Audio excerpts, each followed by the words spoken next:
APDSC అక్రమాలపై ఆందోళన తీవ్రమవుతోంది. మంత్రి లోకేష్ రాజీనామా చేయాలని నిరుద్యోగ జేఏసీ డిమాండ్ చేస్తోంది. ఈ మేరకు జేఏసీ నేతలు కార్యాచరణ రూపొందిస్తున్నారు. డీఎస్సీ నియామకాల్లో జరిగిన అవకతవకలపై విచారణ జరిపించాలంటూ నిరుద్యోగ సంఘాలు, ప్రతిపక్ష వైఎస్ఆర్సీపీ ఆందోళనలతో కూటమి ప్రభుత్వంలో అలజడి మొదలైంది. చంద్రబాబు ప్రభుత్వ వైఖరితో విసిగెత్తిన నిరుద్యోగులు ప్రభుత్వంపై దండెత్తనున్నారు.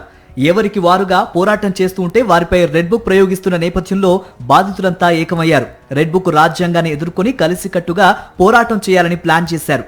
డీఎస్సీ అభ్యర్థులు, కానిస్టేబుల్, ఎస్ఐ పోస్టుల అభ్యర్థులు, ఇతర నిరుద్యోగ యువత అంతా ఒకే గొడుగు కిందకు వచ్చారు. అందరూ కలిసి నిరుద్యోగ జేఏసీని ఏర్పాటు చేశారు. రాష్ట్ర వ్యాప్తంగా ఉన్న నిరుద్యోగ యువతను ఏకం చేస్తూ తమ హక్కుల కోసం సమిష్టిగా పోరాడాలని కీలక నిర్ణయం తీసుకున్నట్లు జేఏసీ ప్రతినిధులు ప్రకటించారు.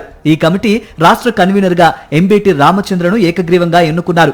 రాష్ట్రంలో అనేక మంది నిరుద్యోగులు పడుతున్నటువంటి తీవ్రమైన ఆవేదన, ప్రభుత్వం చేస్తున్నటువంటి నిర్లక్ష్య ధోరణికి వైఖరికి వ్యతిరేకంగా ఈరోజు ఒక జేఏసీ ఏర్పాటు చేయడం జరిగింది. నిరుద్యోగ యువతతో ప్రభుత్వం వ్యవహరిస్తున్న తీరుపై నిరుద్యోగ జేఏసీ నేతలు ఆందోళన వ్యక్తం చేశారు. నిరుద్యోగుల సమస్యలను ప్రభుత్వం నిర్లక్ష్యం చేస్తోందని మండిపడ్డారు. కూటమి ప్రభుత్వ హయాంలో నిరుద్యోగులపై జరుగుతున్న అన్యాయాలను సహించబోమని, సమస్యల పరిష్కారం కోసం ప్రత్యక్ష పోరాటానికి సిద్ధమవుతున్నామని స్పష్టం చేశారు. త్వరలో రాష్ట్ర వ్యాప్తంగా చేపట్టనున్న ఆందోళన కార్యక్రమాలపై పూర్తి కార్యాచరణను ప్రకటిస్తామని వెల్లడించారు. పోలీసు నియామకాల అంశాన్ని కూడా జేఏసీ ప్రస్తావించింది. గత ప్రభుత్వ కాలంలో 6100 కానిస్టేబుల్ పోస్టుల భర్తీ ప్రక్రియ పూర్తయిందని, ప్రస్తుతం అధికారంలో ఉన్న ప్రభుత్వం కొత్త నియామక నోటిఫికేషన్ల జారీ విషయంలో ఎందుకు ఆలస్యం చేస్తోందని ప్రశ్నించింది.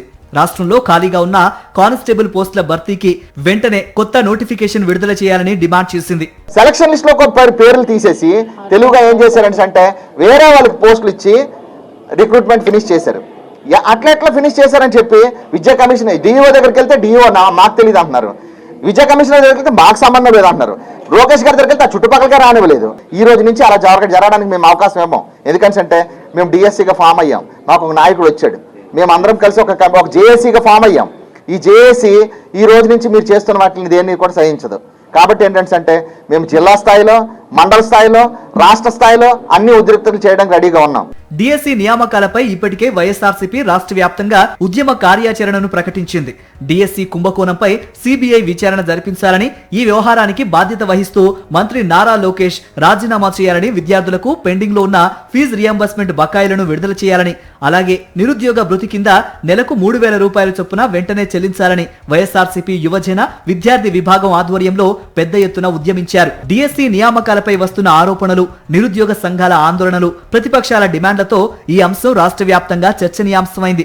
నియామకాల్లో జరిగిన అవకతవకలపై విచారణ జరిపించాల్సిందేనని, మంత్రి లోకేష్ రాజీనామా చేయాల్సిందేననే డిమాండ్లు ఊపందుకుంటున్నాయి. మరిన్ని అప్డేట్స్ కోసం ఛానల్ ను సబ్స్క్రైబ్ చేయండి. నోటిఫికేషన్స్ కోసం బెల్ ఐకాన్ పై క్లిక్ చేయండి.